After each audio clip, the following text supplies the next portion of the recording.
হুটহাট সিদ্ধান্তটা নিয়ে না, ডিসিশন মেকিংটা হয়তো আমার ভবিষ্যৎ সবকিছু চিন্তা করে। দেশের ক্রিকেট পাড়া এখন যেন তপ্ত এক আগ্নেয়গিরি।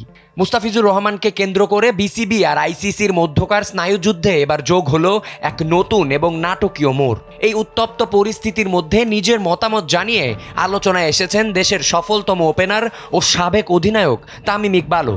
খান সাহেবের পরামর্শ ছিল সোজা সাপটা, সিদ্ধান্ত যাই হোক তা যেন দেশের ক্রিকেটের ভবিষ্যৎ প্রজন্মের কথা মাথায় রেখেই নেওয়া হয়। কিন্তু তামিমের এই পরামর্শই যেন কাল হয়ে দাঁড়ালো। বিসিবি পরিচালক নাজমুল ইসলাম তার ব্যক্তিগত ফেসবুক প্রোফাইলে তামিমকে উদ্দেশ্য করে ফেললেন এক আক্রমণাত্মক মন্তব্য।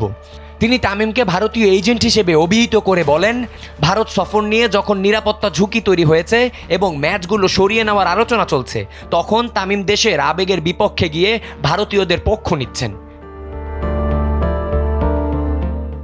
একজন বোর্ড পরিচালকের মুখে আন্তর্জাতিক ক্রিকেটে 15,000 রান করা একজন কিংবদন্তিকে নিয়ে এমন মন্তব্য মুহূর্তেই দাবানলের মতো ছড়িয়ে পড়ে।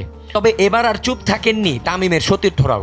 সামাজিক যোগাযোগ মাধ্যমে প্রতিবাদের ঝড় তোলেন তাসকিন আহমেদ, মমিনুল হক এবং তাইজুল ইসলামের মতো সিনিয়র ক্রিকেটাররা।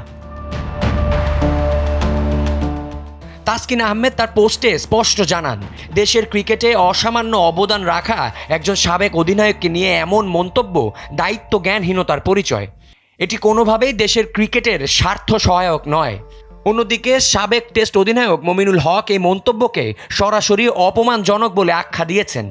তার মতে একজন বোর্ড পরিচালকের কাছ থেকে এই ধরনের শিষ্টাচার বহির্ভূত আচরণ কাম্য নয়। তিনি অবিলম্বে এই পরিচালকের প্রকাশ্যে ক্ষমা প্রার্থনা ও বিসিবিকে কঠোর ব্যবস্থা নেওয়ার আহ্বান জানান। মাঠের ক্রিকেটের চেয়ে এখন মাঠের বাইরের এই কাদা ছোড়াছুরি যেন বড় হয়ে দাঁড়িয়েছে। এখন দেখার বিষয়ে ঘটনা থেকে কোনো সমাধান বের করে আনতে বিসিবি কোনো পদক্ষেপ গ্রহণ করে কিনা। আবিয়াজ ইরতেসাম, সময়ের আলো।